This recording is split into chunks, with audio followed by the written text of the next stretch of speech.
Hey guys, so today I'm going to be counting down my top 10 favorite Voltage romances. Those of you who don't know, Voltage Inc. is a company that essentially makes interactive romance novels that are very similar to a point-and-click game where your decisions as the character affect your ending. These games are usually in the romance genre, and they've been doing some pretty interesting things lately in some of their newer games. So, we are going to start our countdown with number 10. My number 10 on my top 10 list of favorite Voltage romance novels would be Emily Verma from Queen's Gambit. Queen's Gambit is a Voltage USA entertainment game. Voltage USA is a branch of Voltage Inc. that creates USA exclusive games. Queen's Gambit is praised with being the first Voltage game overall to include a female option as well as a bisexual main character. The game centers around your character, a government secret agent, as she deals with the loss of her previous partner and love interest, Emily Verma, who is believed to be dead after a solo mission gone wrong. However, Emily turns up alive and appearing to work for the enemy, resulting in a manhunt for her as a supposed traitor. I don't want to say too much about Queen's Gambit, but it is one of the more expensive Voltage games. It costs about $6 to $7 to play the entire main story, and I believe it's roughly the same price for all the other characters as well. I did enjoy her story, however, Queen's Gambit was probably one of the glitchiest Voltage games I've ever played, with frequent crashes and occasional freezing. The only thing that kind of saves this game is the fact that it has an autosave feature, which does save your game so that when you restart it, you can start at pretty much the same place before the game crashed. The game also features 4 different endings, rather than Voltage's traditional 2. One of the endings is a nightmare ending, and another is a bad ending, then a good ending, and a happy ending. As you can kind of guess, the endings vary upon what your choices are made in the game. And although I don't want to spoil the entire game, I can tell you that you can kill Emily in the story if you make the wrong choices, which would result in a nightmare, bad, or good ending. The only way you can keep her alive in the game is if you get the absolute best ending, which is the happy ending. So choose wisely.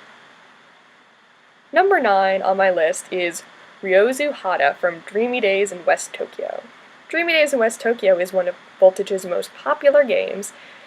Ryozu is my favorite romance. He's this big teddy bear of a character that has this tough exterior but a really warm heart underneath. Ryozu was named the least popular of the guys in his Season 1, which was probably due to his character design more than anything else, because he gains a lot of popularity in Season 2 and 3, where we see his character design change pretty dramatically. I love him as a character in Season 1, and I was really excited to see his Season 2 and 3. He is by far the most developed character in my opinion, and he has one of the most complex character profiles, which overall makes him my favorite. Overall, Ryozu's story costs $3.99 per season and an additional $2.99 for seasonal sequels. Overall, you'll probably spend a total of $20 to play his entire story, which includes seasons 1 through 3, the seasonal sequels, and the epilogues. Like Emily Verma, he's very expensive. Voltage usually has sales for Dreamy Days during the summer. Number 8 on my countdown is Soji. I'm not even going to pronounce his last name, guys. I really will probably just butcher it. But it's Soji from In Your Arms Tonight. I really wish I could give this game a higher review. I really do like the backstory, and it's just... It's good. The main story is, it's about how your character finds out her husband is cheating on her, and you divorce him. Or not. He is a romance option, so you can choose to stay with the cheating son of a bitch.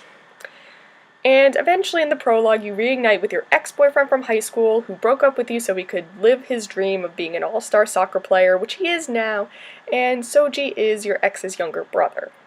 What I love about this story is that he's always loved the main character, even though you were dating his older brother.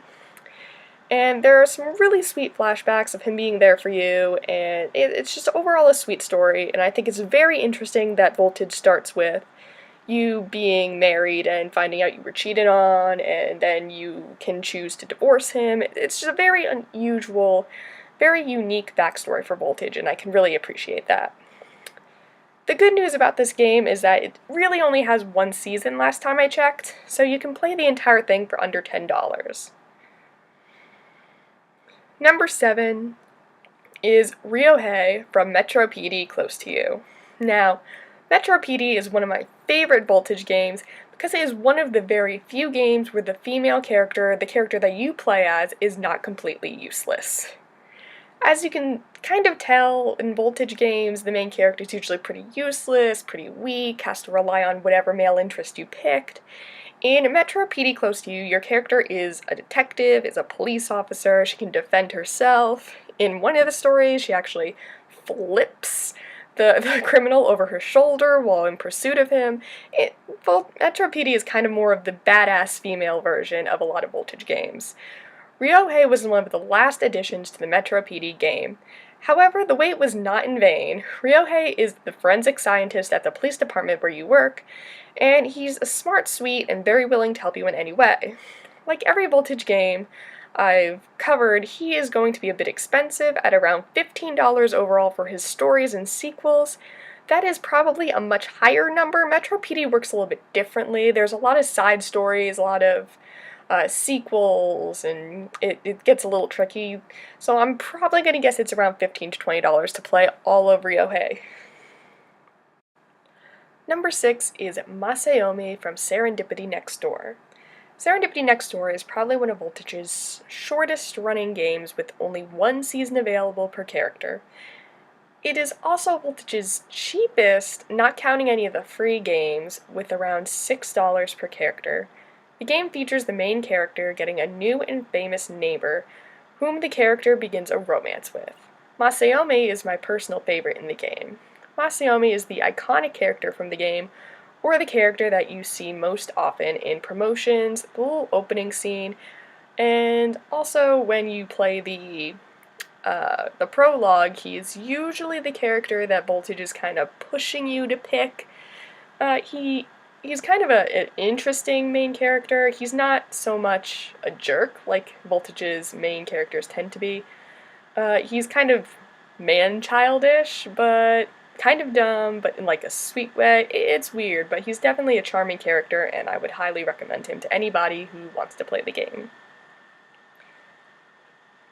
Number 5 is Medusa from Labyrinth of Astoria.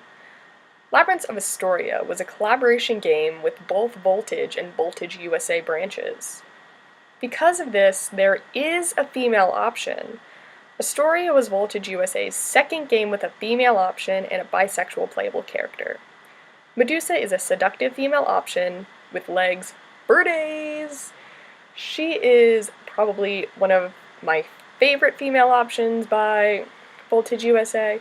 She's definitely a level up from Emily Verma, which was kind of their careful. They were very careful with Emily's character because she was the first one, but with Medusa, they gave her a little more personality and they tried a little bit harder to make her appeal to this female audience. The pricing of the game, however, is similar to Queen's Gambit, pricing about $10 for her full story. I haven't played a story in a while, so I'm not sure if they added a Season 2 yet. If they did, it's probably closer to $20, but it's Voltage, it gets expensive. Number 4 is Noelle from Seduced in the Sleepless City. Seduced in the Sleepless City is one of Voltage's first party games. Party games mean that they are free, so there is no charge to play the game. The game works on a ticket system where every so many hours, usually 4, you generate tickets that allow you to play the game.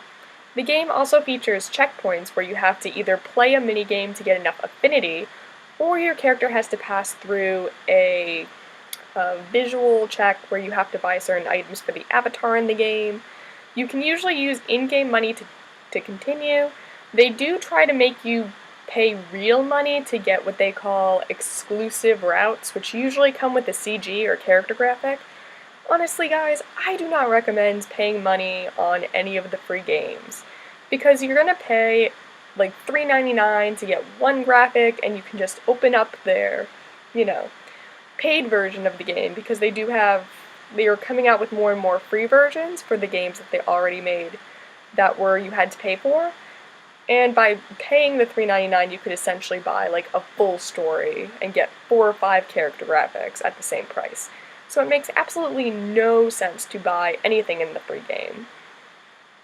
You can also, honestly, you can find the character CGs on the Voltage Inc. wiki, as long as you're not looking for the Voltage USA CGs, which I've found are much harder to find, but if you're really desperate for the CGs of the character, don't pay the money, go on the wiki. The wiki has just about every character from Voltage games, like I said, not including the USA ones, and you can usually find all of the CGs there. Back to Noel. Noel is one of the first 3 options in Sleepless City. He's one of my personal favorites. He's an F1 racer, kind of cooler, and he's got a really nice personality when you break through the ice, and and he's got really pretty eyes, so he's a nice character to play. Number 3 is Ren from My Forged Wedding, or My Forged Wedding Party. My Forged Wedding tells the story of the main character's journey to the city, where they encounter a group of men who want her to pretend to be their wife for various reasons.